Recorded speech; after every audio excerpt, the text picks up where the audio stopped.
नमस्कार साथियों, मेरा नाम है निखिल यादव और आप सभी देख रहे हैं अपना YouTube channel APS academy Chamba. जहां पे आपको पता है कि आपके हिमाचल प्रदेश में जो जेबीटी कमीशन और साथ में एचपी पटवारी की भर्ती निकली हुई है, उसमें आपको पता है कि आपके जीएस का एक बड़ा पोर्शन है जिसमें हमें उन चीजों के बारे में देखना है। हम जीएस की यहाँ पे चीजें चलाते हैं। एक और चीज कि हम क्या करेंगे, हम आपको यहाँ पे एक एक करके दो सीरीज चला रहे हैं जो कि आपका है 35 क्वेश्चंस का, जो कि आपके लिए काफी ज्यादा इंपॉर्टेंट है, जिसमें आपका Hindi, English, logical reasoning, science और कह सकता हूँ static GK, Himachal Pradesh GK ये इंक्लूड होती है। दूसरी सीरीज जो आपकी चलती है वो है 40 क्वेश्चंस की, जिसमें आपको पता है आपके 40 क्वेश्चन प्रोवाइड किए जाते हैं। 10 आपके हिस्ट्री के, 10 आपके ज्योग्राफी, 10 आपके पॉलिटी, 10 आपके इकोनॉमी, जो कि आपके लिए काफी ज्यादा इंपॉर्टेंट क्वेश्चन है। तो वो चीजें आप लोग ध्यान से देखिएगा। अगर आपको कोई भी प्रॉब्लम होती है तो आप उसको कमेंट में जरूर बताइएगा, हम उसका सोल्यूशन आपको प्रोवाइड करेंगे। और कोई चीज आपको दिक्कत है तो हमें बताइए, हम उसका जो उस क्वेश्चन को, किसी भी प्रॉब्लम को सॉर्ट आउट करने का हेल्प करेंगे आपके लिए। तो यहाँ पे हम क्वेश्चंस को स्टार्ट करते हैं, ज्यादा टाइम वेस्ट नहीं करेंगे। पहला है कि ड्रेनेज ऑफ वेल्थ का सिद्धांत किसने दिया था। सिंपल सा, ड्रेनेज ऑफ वेल्थ का मतलब क्या होता है तो याद रखिएगा, इसको हिंदी में कहते हैं धन निष्कासन का सिद्धांत।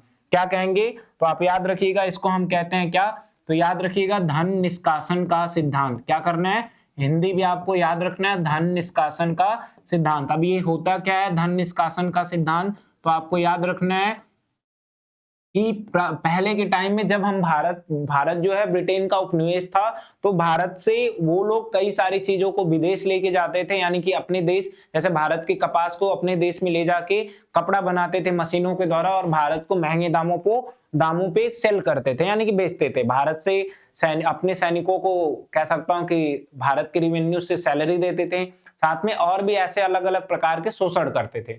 तो इसको दादा भाई नौरोजी ने बताया एक थ्योरी दे करके कि वो हमारे देश में किस प्रकार से पैसे को निकाल करके बाहर लेके जा रहे हैं।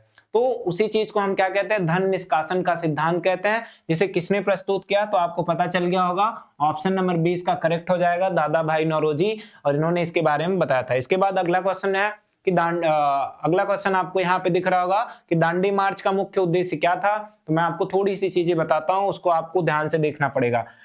टाइम था 12 मार्च 1930 का। इसके पहले गांधी जी क्या करते हैं, ब्रिटेन का जो अधिकारी था लॉर्ड इरविन, उसको एक पत्र लिखते हैं और उन्होंने उसमें बताया 12 मांगों को करते हैं, और उसमें एक कह सकता हूं कि नियम था, एक कानून को तोड़ने का बात किया गया था, जो कि था नमक कानून। अब उसमें हुआ क्या था कि ब्रिटेन जो था वो नमक पे एकाधिकार प्राप्त कर लिया था, यानी कि उसको और भी कोई लोग नहीं बना सकते थे। तो इसी के विरोध में लोग क्या करते हैं, गांधी जी ने उनको पत्र लिखा, वो भी चीजें मेंशन थी, 11 और भी अन्य चीजें थी। तो उन्होंने बताया कि अगर आप 11 मार्च 1930 तक हमारी बातों को नहीं मानोगे तो हम 12 मार्च से आपके खिलाफ आंदोलन करेंगे। कोई बात नहीं मानी गई, और इसके बाद 12 मार्च को ये गांधी जी अपने साबरमती आश्रम जो कि गुजरात में है वहां से निकलते हैं और अपने 78 अनुयायियों के साथ क्या करते हैं, गुजरात के समुद्री किनारे जाते हैं। कौन सी जगह पे, तो दांडी पे, और वहीं पे ये नमक कानून को तोड़ते हैं। जहां कब पहुंचते हैं, 6 अप्रैल 1930 को। और वहीं पे नमक मतलब कि पानी को गर्म करके समुद्र के नमक बना के नमक कानून का विरोध करते हैं। तो किसके लिए था, तो ऑप्शन नंबर यहाँ पे बी करेक्ट हो जाता है, नमक कानून तोड़ने के परिप्रेक्ष्य में ये आपका किया गया था। अगला है असहयोग आंदोलन वापस लेने का कारण क्या था। असहयोग आंदोलन जो है 1920 में स्टार्ट हुआ था, रोलेक्ट एक्ट और जलियांवाला बाग हत्याकांड के कारण। 2 साल तक चलता है, लेकिन कह सकता हूं कि 5 फरवरी 1922 के दिन कह सकता हूं यूपी के गोरखपुर में, कहां पे, यूपी के गोरखपुर में होता क्या है कि लोग जुलूस निकाल रहे थे, उसी पे जो अधिकारी होते हैं, जो आपके पुलिसकर्मी होते हैं, वो अटैक करते हैं, लाठीचार्ज, और उसी गुस्से में जो जनता होती है वो आग लगा देती है थाने में, जो कौन सी जगह पे, गोरखपुर के चौरी चौरा नामक स्थान पे, यानी कि चौरी चौरा घटना होती है। गांधी जी इसको हिंसक रूप से देख लेते हैं, नाखुश होते हैं और आंदोलन को वापस ले लेते हैं। तो क्या आंसर हो जाएगा, चौरी चौरा कांड। डेट आपको याद रखनी है, क्वेश्चन आपसे पूछ लिया जाता है।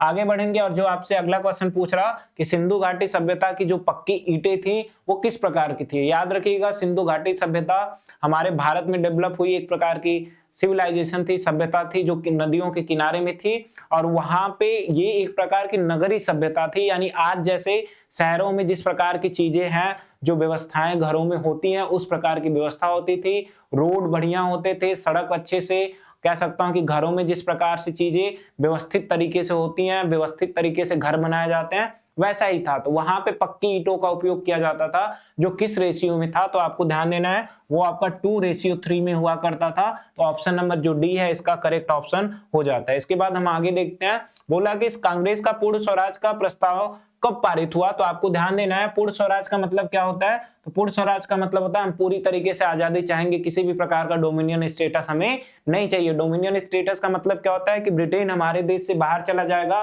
बट वो बाहर अपने देश से क्या करेगा, हमारे ऊपर कंट्रोल करेगा। हमारे यहाँ पे सरकार हमारी ही होगी, बट उसको कंट्रोल कौन करेगा, गवर्नमेंट किसकी, तो ब्रिटेन की। उसको क्या कहते हैं, डोमिनियन स्टेटस। और पूर्ण स्वराज का मतलब होता है कि हम पूरी तरीके से आजादी चाहेंगे, हम खुद के देश को आजाद करेंगे, हम अपने देश के बारे में कोई भी विचार होगा उसको लेने के लिए हम क्या करेंगे, निर्णय लेने के लिए हम खुद पे डिपेंड होंगे, हम खुद लेंगे। तो क्या हो जाएगा, पूर्ण स्वराज। अब ध्यान दीजिएगा, इसको कब लिया गया था, तो आपको याद रखना 1929 में एक अधिवेशन हुआ था जिसको क्या बोलते हैं, लाहौर अधिवेशन, और इसी के टाइम पे ये चीजें ली गई थी। तो आपको ध्यान देना है, क्या आंसर हो जाएगा, 1929 में। और याद रखिएगा इसी के उपलक्ष्य में 26 जनवरी 1930 से क्या मनाया जाने लगा, 26 जनवरी 1930 से मनाया जाने लगा क्या, पूर्ण स्वराज दिवस। आज आप 26 जनवरी को गणतंत्र दिवस जो मनाते हो उसका पुराना वर्जन क्या है, 26 जनवरी 1930 को पूर्ण स्वराज दिवस के रूप में मनाया जाने लगा। और इसीलिए हमारा संविधान 26 नवंबर 1949 को जरूर बना, बट 26 जनवरी से क्यों मनाया गया, क्योंकि इसी दिन से पूर्ण स्वराज दिवस आपका मनाया जा रहा था, इसी का इसका कारण। तो ये आपको ध्यान देना है। उम्मीद करता हूं आंसर आपको क्लियर हो गया होगा। इसके बाद अगले क्वेश्चंस की तरफ बढ़ेंगे। अगला क्वेश्चन आपसे क्या पूछ रहा है, पानीपत का प्रथम युद्ध किनके बीच हुआ था। तो आपको पता है कि पानीपत का जो प्रथम युद्ध हुआ था ये कब हुआ था, तो 1926 में, सॉरी ये आपका कह सकते हैं कब हुआ था, तो आपको याद रखना है ये 1526 में हुआ था। इसके बारे में मैंने बता रखा है किसके बीच हुआ था, तो याद रखिएगा बाबर और साथ में किसके बीच हुआ था, तो आंसर आपका हो जाएगा इब्राहिम लोदी के बारे में, जो कि लोदी वंश का शासक था। तो किसके बीच हुआ था, इब्राहिम लोदी। तो आंसर क्या हो जाएगा, बाबर और इब्राहिम लोदी के बीच 1556 में हुआ था। अगली चीज दूसरा क्या होता है, एक और दूसरा जो युद्ध हुआ पानीपत का वो 1556 में अकबर और हेमू के बीच में हुआ था। और तीसरा जो होता है याद रखिएगा वो होता है आपका 1761 में, और किसके किसके बीच हुआ था, तो आपको आंसर याद रखना है ये हुआ था अहमद शाह अब्दाली, किसके बीच, अहमद शाह अब्दाली जो कि ईरान का शासक था, ये आपको ध्यान देना है, अहमद शाह अब्दाली। और वर्सेस कौन थे, तो आपको ध्यान देना है मराठा से इनके युद्ध हुआ था, जो कि काफी ज्यादा उसमें भारत को क्षति हुई थी। तो ये आपको 3 युद्ध याद रखना है, पानीपत का प्रथम, द्वितीय और तृतीय, और किसके किसके बीच हुई थी ये भी आपको याद रखना है। साथ में आपको डेट भी याद रखनी है, काफी ज्यादा इंपॉर्टेंट है, क्वेश्चन यहाँ से कई सारे एग्जाम्स में बनते हैं, तो आपके लिए भी ये इंपॉर्टेंट हो जाता है। बोला कि भारत में पहली फैक्ट्री कपड़ा मिल कहाँ बनी थी, बहुत इंपॉर्टेंट क्वेश्चन है, कई बार सारे एग्जाम में पूछे जाते हैं, तो आपके लिए इंपॉर्टेंट है। ध्यान दीजिएगा कि जो पहली कपड़ा मिल बनी थी वो 1800 कब बनी थी, तो आपको याद रखना 1854 में, और वो भी कहां बनी थी, तो आपको याद रखना है बॉम्बे में बनी थी, जिसका वर्तमान नाम आपको पता है कि मुंबई हो गया है। तो ऑप्शन नंबर सी इसका करेक्ट ऑप्शन हो जाता है। ये आपको ध्यान देना है कहां बनी थी, मुंबई में बनी थी 1854 में। इसके बाद अगला क्वेश्चन देखते हैं, हिस्ट्री से रिलेटेड है। भारत छोड़ो आंदोलन का नारा किसने दिया था, भारत छोड़ो आंदोलन कब चला गया, तो आपको याद रखना है 1942 में ये हुआ था, और ये लास्ट आंदोलन था, इसके बाद कोई बड़ा आंदोलन नहीं हुआ। तो इसको किसने चलाया, तो महात्मा गांधी ने चलाया, इसको आपको ध्यान देना है। इसके बाद हम यहाँ पे अगले क्वेश्चंस की तरफ बढ़ेंगे। अगला क्वेश्चन क्या है, चंद्रगुप्त मौर्य के गुरु कौन थे, तो आपको पता है चंद्रगुप्त मौर्य भारत के मौर्य वंश के काफी ज्यादा फेमस शासक थे, और जिन्होंने मौर्य वंश की स्थापना की कब, 326 में, 320 के करीब। और यहाँ पे जो इनके साथ में थे वो कौन थे, तो उनका नाम क्या था, चाणक्य, क्या नाम था, चाणक्य। और कह सकता हूं कि इनका एक और नाम था, क्या है, तो आपको याद रखना है इनका नाम है कौटिल्य। क्या नाम है आपका, तो याद रखिएगा इनका नाम एक और है कौटिल्य। इन्होंने बहुत बेहतरीन किताब लिखी थी जिसका नाम है अर्थशास्त्र, जो कि आपके लिए काफी इंपॉर्टेंट है, कई सारे एग्जाम में पूछी गई है कि अर्थशास्त्र किसने लिखी थी, तो आंसर क्या हो जाएगा, कौटिल्य ने लिखी थी, चाणक्य ने लिखी थी। तो ये ऑप्शन नंबर सी इसका करेक्ट हो जाता है। इसके बाद हम यहाँ पे अगले क्वेश्चंस की तरफ बढ़ते हैं, और अगला क्वेश्चन आपसे क्या पूछ रहा, तो यहाँ पे इस क्वेश्चन को मैंने प्रैक्टिस करा रखा है। मैंने बताया था कि अलाउद्दीन खिलजी वंश का एक ऐसा राजा था जिसमें ये था कि उसके शासन काल में कुछ ऐसे भी उसके शासनकाल में लोग हुआ करते थे, जैसे कि व्यापारी हुए, जो बड़े सेठ महाजन हुए, वो लोग करते क्या थे कि वो सामान का उत्पादन करवाते थे। कोई व्यक्ति एक ही सामान का कुछ और दाम फिक्स करता था तो दूसरा कुछ और, यानी कि एक 10 लेता है तो दूसरा 15 और तीसरा उसको 20 करता है, यानी कि दाम किसी भी सामान का फिक्स नहीं था। और याद रखिएगा, ऐसे में राजा को लगा कि मेरा जो शासन है वो सही ढंग से नहीं चलेगा, तो उसने क्या किया कि इन लोगों पे रोक लगाने के लिए करता क्या है कि जितनी भी शासन व्यवस्था में दाम होता है वस्तुओं का, उसको खुद फिक्स करने लगा। बाजारों में अलग अलग प्रकार के अधिकारियों को लगाने लगा कि अगर कोई व्यक्ति क्या करता है, ज्यादा मात्रा में दाम को लेता है तो याद रखिएगा उसको दंड दिया जाएगा या फिर उसको एक तरीके से पनिशमेंट दी जाएगी। और साथ में वो गुप्तचरों को, यानी ऐसे लोगों को भी अप्लाई करता है ताकि जो बार बार टाइम टाइम पे जा करके देखें और वो पता कर सके। तो क्या करता है, वो क्यों करता है, तो याद रखिएगा वो इसीलिए करता है कि क्या हो, उससे जो मूल्य हो वो नियंत्रित हो। तो आपको ध्यान देना है इसमें कौन सा करना है, व्यापार बढ़ाने हेतु, सेना को सस्ता राशन देने हेतु, किसानों की मदद हेतु, कर कम करने हेतु। तो आप ध्यान दीजिएगा इसमें कौन सा आंसर हो जाएगा। एक तरीके से ये सेना के लिए भी कर रहा था, तो आंसर क्या हो जाएगा, सेना को सस्ता राशन देने हेतु। एक और चीज इसमें रहेगा, मूल्य नियंत्रण के लिए, आपको ये भी ऑप्शन में देखने को मिलेगा, मूल्य में नियंत्रण के लिए। तो ये आपको ध्यान देना है, ये भी ऑप्शन में मिल सकता है, तो ये इसका ज्यादा करेक्ट ऑप्शन है। इसके बाद यहाँ पे हिस्ट्री के 10 क्वेश्चन कंप्लीट हो जाते हैं। अगला जो क्वेश्चन है आपको याद रखना है कि ये आपके ज्योग्राफी से रिलेटेड क्वेश्चन आ जाता है, जिसमें आपको क्वेश्चन नंबर 11 में क्या पूछ रहा, ध्यान से देखिएगा, क्वेश्चन कई बार सारे एग्जाम में पूछे जाते हैं। क्या पूछ रहा है कि भारत में मानसून सबसे पहले कहां पहुंचता है, तो आपको ध्यान देना है ये भारत का जो निचला प्रायद्वीपीय वाला पार्ट है, यहाँ से क्या होता है, भारत का मानसून आपका एंटर करता है। तो आपको दिख रहा होगा ये यहाँ पे आपका केरल है और नीचे से ये आपका अरेबियन सी से मानसून उठता है और कहाँ जाता है, तो आपको पता होगा ये केरल में जाता है। और कब पहुंचता है, तो याद रखिएगा 1 जून, कहाँ पे, 1 जून को ये पहुंचता है। साथ में यहाँ पे जो अंडमान निकोबार है, याद रखिए यहाँ पे जो मानसून है वो आपका 20 जून को पहुंच जाता है, बट ये स्थल वाला पार्ट है। तो आंसर क्या हो जाएगा, ऑप्शन नंबर बी इसका करेक्ट ऑप्शन हो जाता है, इसको आपको ध्यान देना है। इसके बाद हम यहाँ पे अगले क्वेश्चन की तरफ बढ़ते हैं और अगला क्वेश्चन आपसे क्या पूछ रहा, काली मिट्टी किस फसल के नाम से जानी जाती है। इसको मैंने आपको बताया कि इसको कपास के लिए यूज की जाती है, महाराष्ट्र वाले पार्ट में पाया जाता है, दक्कन के पठारों में पाया जाता है। इसका निर्माण जो है वो ज्वालामुखी के लावा से होता है। इस तरीके की चीजें मैंने बता रखी है। और काली मिट्टी को एक और नाम से जानते हैं, कौन सी, रेगुर मिट्टी या कपास मृदा के नाम से भी जानते हैं, रेगुर या फिर कह सकता हूं कपास मृदा के नाम से हम इसको जानते हैं। तो ये चीजें आपके लिए इंपॉर्टेंट है, आप इसको याद रखिएगा। इसके बाद अगले क्वेश्चन की तरफ बढ़ते हैं और अगला क्वेश्चन आपसे क्या पूछ रहा है कि भारत का सबसे बड़ा नदी बेसिन का कौन सा है। नदी बेसिन का मतलब क्या हुआ, कोई एक बड़ी नदी, उसकी कई सारी सहायक नदियां जो फैली हैं, तो उस पूरे इलाके को हम क्या कहते हैं, तो याद रखिएगा उसको हम कहते हैं नदी बेसिन। अब सबसे बड़ी कौन सी है, तो ध्यान देना है जो गंगा नदी है उसका सबसे ज्यादा इलाका फैला हुआ है, उसकी कई सारी सहायक नदियां हैं, जिसमें आपको यमुना, सोन नदी, गंडक, कोसी, घग्गर, इस तरीके की नदियां देखने को मिलेंगी। यानी जो इलाका है काफी ज्यादा बड़ा है, तो इसका ऑप्शन नंबर कौन सा सही हो जाता है, बी, जो कि गंगा का नदी बेसिन है, सबसे बड़ा है भारत में। ये आपको याद रखना है, उत्तरी भारत में ये आपका पाया जाता है। हिमालय की सबसे उत्तरी श्रेणी कौन सी है, श्रेणी का मतलब अभी तो इसको छोड़िए, सबसे पहले आपको ये ध्यान देना है हिमालय के कितने पार्ट है। तो याद रखिएगा सबसे पहला जो होता है उसको सबसे ऊपर उसको बोलते हैं महान हिमालय, दूसरे वाले पे हम क्या बोलते हैं, तो याद रखिएगा दूसरे हिमालय को बोलते हैं हम लोग, कह सकता हूं कि ट्रांस हिमालय। तीसरा वाला जो हिमालय होता है यानी कि हिमालय का निचला पार्ट, उसको हम क्या कहते हैं, तो ध्यान दीजिएगा इसको हम बोलते हैं मिडिल हिमालय, यानी कि आपका मध्य हिमालय। और कह सकता हूं जो लास्ट में होता है इसको हम क्या कहते हैं, तो आंसर हो जाएगा शिवालिक के नाम से हम लोग जानते हैं, जो कि उत्तर प्रदेश के कुछ इलाकों में फैला हुआ है। तो आपको ध्यान देना है सबसे ऊपर सबसे ऊंचा महान हिमालय, फिर आपका ट्रांस हिमालय, फिर मध्य हिमालय, फिर शिवालिक। यहाँ पे शिवालय नहीं शिवालिक होगा, ये आपको ध्यान देना है। तो ये क्या हो जाता है, एक चीज ध्यान दीजिएगा, ये क्या हो जाएगा आपका, यहाँ पे क्या लिख देते हैं, शिवालिक लिख देते हैं, ये आपका गलत हो गया, मैं सही कर दे रहा। तो क्या लिख रहा मैं यहाँ पे, तो आपको ध्यान से देखना है, ये आपका क्या, शिवालिक, तो शिवालिक हो जाता है। तो सबसे ऊपर कौन है सर, महान हिमालय, सबसे नीचे कौन है सर, शिवालिक, बीच में ट्रांस हिमालय और मिडिल हिमालय। तो ये आपको ध्यान देना है। तो आंसर क्या पूछ रहा है कि सबसे ऊपरी कौन सा है, तो हिमालय कौन सा वाला, महान हिमालय। तो आंसर क्या हो जाएगा, ऑप्शन नंबर डी, जो कि इसका करेक्ट ऑप्शन हो जाता है। इसके बाद हम यहाँ पे आगे की तरफ बढ़ते हैं, क्वेश्चन यहाँ पे रिपीट हो गया वही वाला सेम का सेम। इसके बाद हम यहाँ पे आगे देखते हैं कि आगे क्या है, थार मरुस्थल किस राज्य में पाया जाता है। बहुत सिंपल सा क्वेश्चन है, थार कहाँ पाया जाता है, तो आपको पता है राजस्थान में पाया जाता है। अब मैंने आपको मरुस्थल के बारे में बता रखा है। मरुस्थल एक ऐसी जगह जो होती है जहां पे पूरे वर्ष 75 सेंटीमीटर से कम या 25 सेंटीमीटर से कम वर्षा हो, ऐसे इलाकों को हम क्या कहते हैं? हम कहते हैं मरुस्थल है। मरुस्थल दो प्रकार का होता है, कौन कौन सा? एक होता है जो कह सकता हूं कि ठंडा मरुस्थल, एक होता है गर्म मरुस्थल। तो थार जो है वो गर्म मरुस्थल का पार्ट है। ठंडा का मतलब जहां पे केवल बर्फ हो, बारिश नहीं हो, जैसे कि अंटार्कटिका विश्व का सबसे बड़ा ठंडा, साथ में विश्व का सबसे बड़ा आपका क्या है? मरुस्थल है। ये भी आपको ध्यान देना है।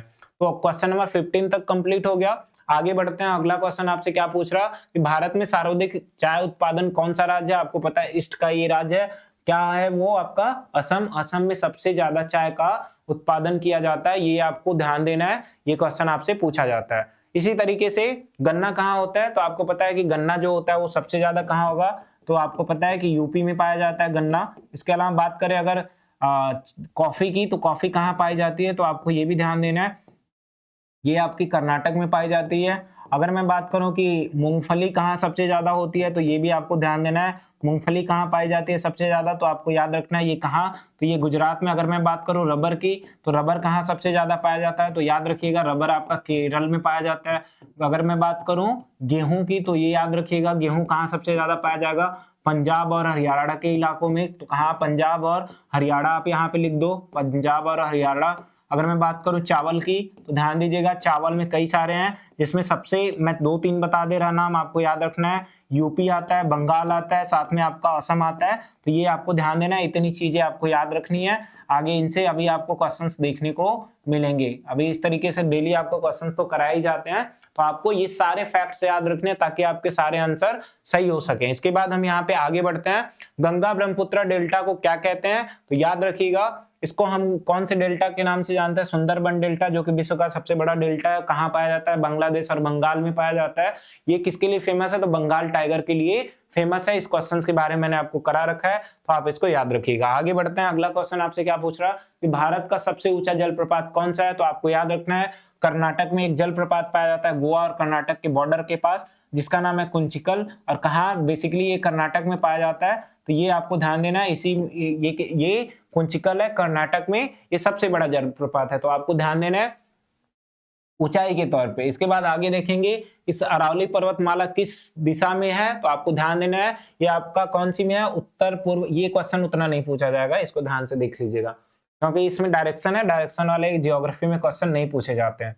इसके बाद लाल मिट्टी किस तत्व की कमी है? आपको पता है इसमें लोहा की कमी पाई जाती है, तो ये आपको ध्यान देना है। तो इस तरीके से 20 क्वेश्चन आपके कंप्लीट हुए हिस्ट्री और ज्योग्राफी के। बाकी बचे हुए क्वेश्चंस को हम आपको यहाँ पे बताते हैं। क्या बोला कि राष्ट्रपति अपने कार्यकाल के दौरान त्यागपत्र किसको दे सकता है? आप याद रखिएगा जो आर्टिकल आपका कौन सा है, तो आपका आर्टिकल कह सकता हूं आर्टिकल कौन सा है, आपको याद रखना है आर्टिकल 71A जो है, उसमें ये बताया जाता है कि राष्ट्रपति अपना त्याग पत्र किसको दे सकता है। तो आप ध्यान दीजिएगा वो किसको दे सकता है, तो याद रखिए वो आपको उपराष्ट्रपति को दे सकता है। ऑप्शन नंबर सी इसका करेक्ट हो जाता है, तो ये आपको याद रखना है, आर्टिकल भी ध्यान देना है।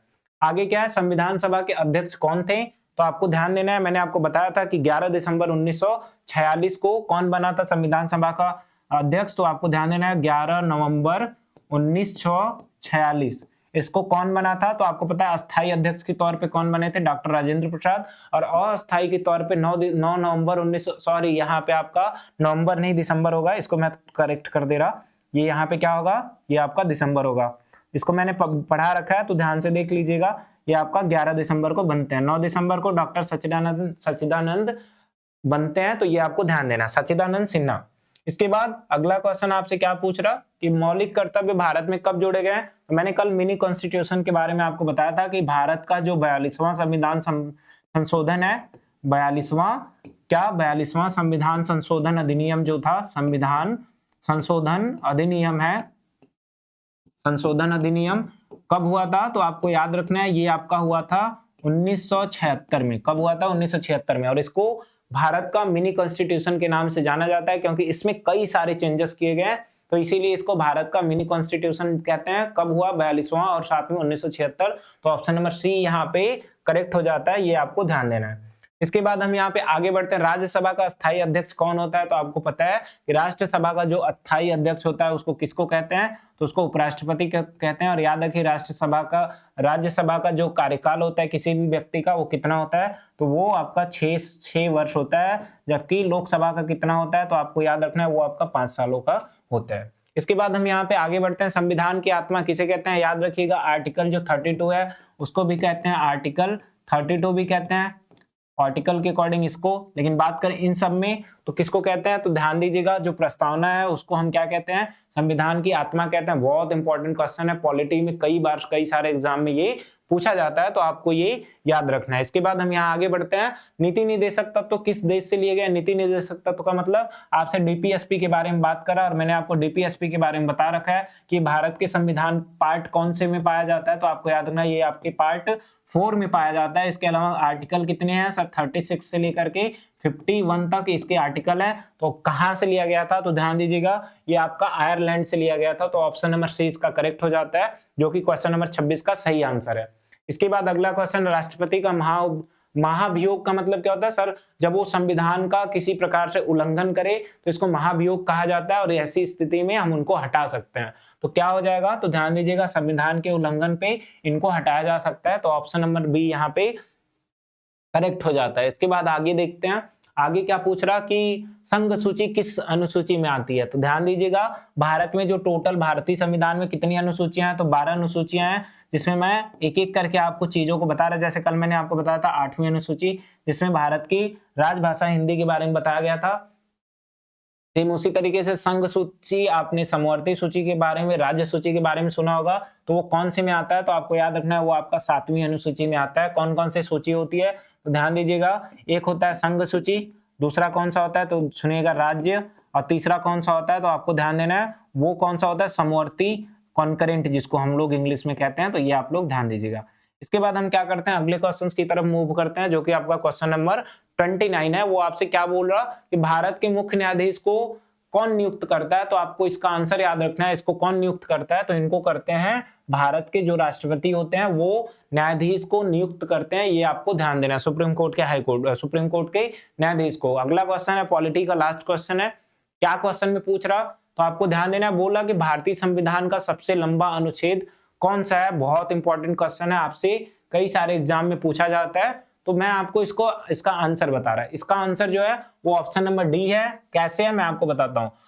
आर्टिकल 368 क्या कहता है?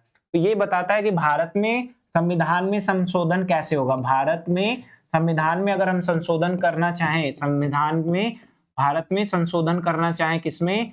भारत में संशोधन अगर हम करना चाहते हैं किसके अंदर? संविधान में। तो हमें क्या करना पड़ेगा? तो याद रखिएगा हमें संसदीय प्रणाली को अपनाना पड़ेगा। यानी कि जो संसदीय प्रणाली है, जिस तरीके से उसमें कार्य किया जाता है कि बहुमत होना चाहिए 2/3 का, तो वो आपका होना चाहिए।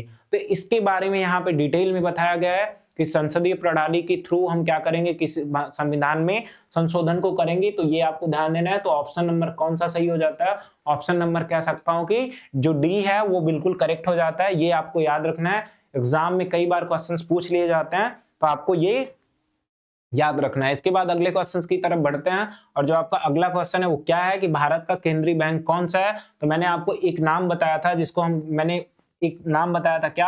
आरबीआई के बारे में, यानी कि रिजर्व बैंक ऑफ इंडिया के बारे में बताया था। कब बना था? तो 1 अप्रैल 1935 में बना था। कई बार ये चीजें मैंने आपको बता रखी हैं। तो 1 अप्रैल 1935। इसके अलावा राष्ट्रीयकरण कब हुआ? तो 1949 में। ये आपको ध्यान देना है। 14 बैंकों का राष्ट्रीयकरण कब होता है सर? 1969 में। इसके अलावा और क्या, इसको क्या नाम से दिया जाता है सर? बैंकों का बैंक कहा जाता है, क्योंकि सारे बैंकों को कंट्रोल करता है, तो इसको बैंकों का बैंक कहा जाता है। एक और चीज कि इसको क्या बोलते हैं? तो बैंकों का बैंक है, सबका पापा है, तो इसको क्या कहेंगे sir? Central bank. Central bank के नाम से जानते हैं। तो क्या कहेंगे इसको? आपसे क्या पूछा है? आपसे पूछा है कि केंद्रीय बैंक निम्न में से कौन सा है? तो ऑप्शन नंबर अब आपको पता चल गया होगा, जो आरबीआई है, इसको सही आंसर है। तो आपको ये चीजें ध्यान देनी है। आगे क्या है? अगला क्वेश्चन है, योजना आयोग की जगह किसने जगह ले ली? योजना आयोग क्या है? तो आप जानते हो कि भारत की पंचवर्षीय योजनाएं चलाई जाती थी पहले, जिसमें ये तय किया जाता था कि भारत आने वाले 5 सालों में किस प्रकार का काम करने वाला है। तो उसके लिए एक आयोग की गठन थी जो कि योजना आयोग था। बाद में इसको चेंज कर दिया गया, मोदी जी ने इसको चेंज किया। कब किया वही आपसे पूछ रहा, तो ध्यान दीजिएगा, इसको चेंज किए थे 1 जनवरी 2015।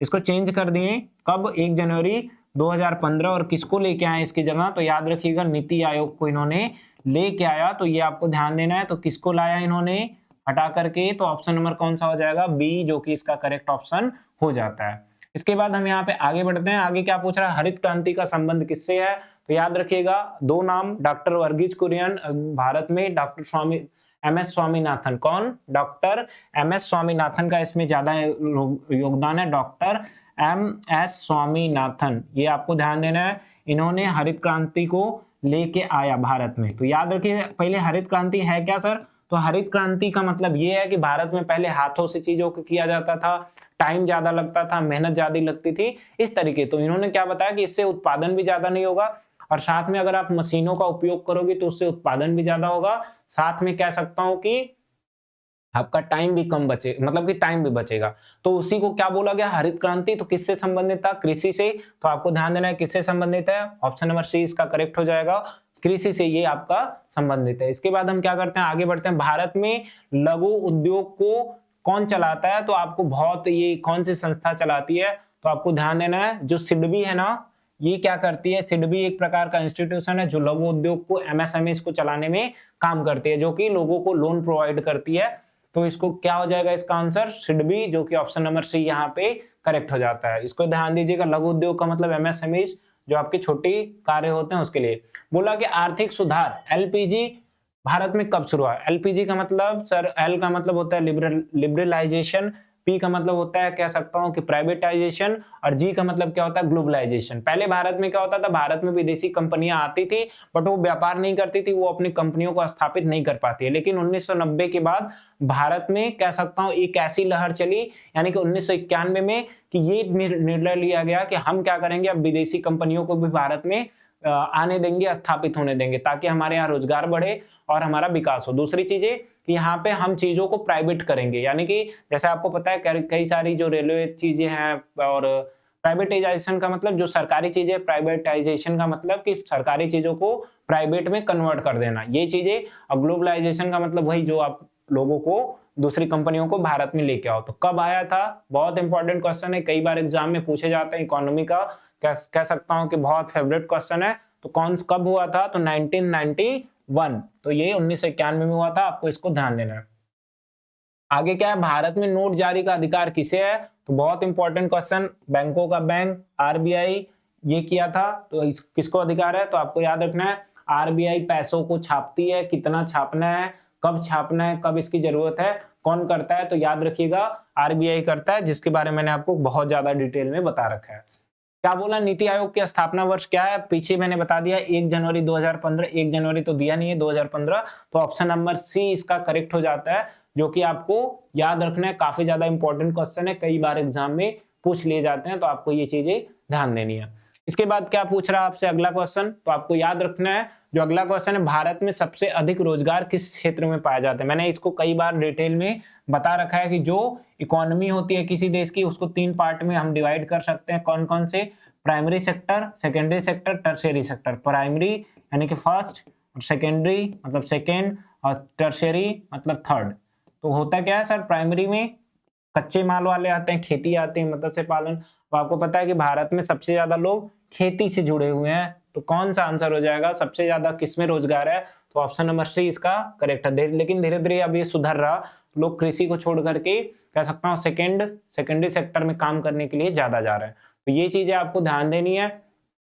आपके टोटल कितने क्वेश्चंस हो गए, तो आपके 38 हो गए, जिसमें 10 आपके हिस्ट्री, पॉलिटी, इकोनॉमी, जियोग्राफी, और यहाँ पे आपको 2 क्वेश्चंस करा देता हूँ इकोनॉमी के, फिर आपके 40 क्वेश्चंस हो जाएंगे। क्या बोला कि सार्वजनिक क्षेत्र का सबसे बड़ा बैंक है, सार्वजनिक का मतलब पब्लिक सेक्टर में सबसे बड़ा बैंक कौन सा है, तो आपको याद रखना है स्टेट बैंक ऑफ इंडिया जो है वो भारत का सबसे बड़ा सार्वजनिक बैंक है। फुल फॉर्म आप यहाँ पे ध्यान दीजिएगा, स्टेट बैंक ऑफ इंडिया, आप लोग इसको जानते होंगे। तो स्टेट बैंक ऑफ इंडिया सबसे बड़ा पब्लिक सेक्टर वाला कह सकता हूं कि बैंक है, बैंक ऑफ इंडिया, ये आपको ध्यान देना है। काफी ज्यादा आपके लिए इंपॉर्टेंट है। ये क्वेश्चन पूछे जाते हैं तो आपको ये चीजें याद रखनी है। बैंकिंग से रिलेटेड क्वेश्चन है जो कि इकोनॉमी में बेटर होते हैं, कई बार ये चीजें पूछी जाती हैं।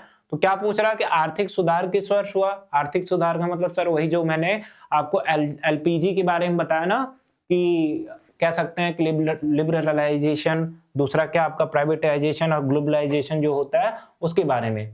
तो उसको करने के लिए वो कब हुआ था? तो आंसर हो जाएगा 1931। और उसका मतलब क्या था वो चीजें मैंने आपको यहाँ पे समझा दी। तो क्या हो जाएगा ऑप्शन नंबर कौन सा? तो ऑप्शन नंबर सी यहाँ पे करेक्ट हो जाता है। और इस तरीके से जो आपके कितने क्वेश्चन थे? तो 10 आपके हिस्ट्री के क्वेश्चन थे यहाँ पे, 10 आपके हिस्ट्री, 10 आपके जियोग्राफी के क्वेश्चन थे, इसके जियोग्राफी के, और कह सकता हूँ 10 आपके किसके थे? तो पॉलिटी के, और 10 साथ में ही आपके किसके थे? तो जियोग्राफी के, तो ये सॉरी इकोनॉमी के। तो मैंने इसको करा दिया। इसी तरीके से ये चीजें आपको प्रोवाइड की जाएंगी time to time, daily basis पे। तो अगर आप डेली इसको प्रैक्टिस करोगे तो 40 क्वेश्चंस को डेली प्रैक्टिस कर रहे हो, तो यानी कि 10 दिनों में आपके 400 क्वेश्चन। और कह सकता हूं कि अगर ऐसे ही आप 10 दिनों की जगह 1 महीने ऐसा काम करते हो तो आपके पास 1200 क्वेश्चन होंगे। और 1200 क्वेश्चंस का जब आंसर होगा तो याद रखिए एग्जाम में वैसी चीजें पूछी जाती हैं तो आप उसको आंसर कर लोगे। तो उम्मीद करता हूँ ये सेशन आपको पसंद आया होगा, आप इन चीजों को समझे होंगे। कोई चीज अगर आपको किसी चीज को दिक्कत है, कोई आपको परेशानी या फिर कोई दिक्कत लग रहा है कि कोई आंसर में है, तो आप उसको जरूर बताइएगा, हम उसको देखेंगे, उसको रिस्पॉन्स देंगे। तो याद रखिएगा इसी तरीके से ये सीरीज आपकी आगे कंटिन्यू होती रहेगी। तो मिलते हैं फिर आपसे अगले वीडियो में, तब तक के लिए आप सभी का धन्यवाद। अगर आप चैनल पे पहली बार आते हो तो इस चैनल को सब्सक्राइब कीजिएगा ताकि जितनी भी चीजें हैं वो आपको इजिली प्रोवाइड हो सके। धन्यवाद।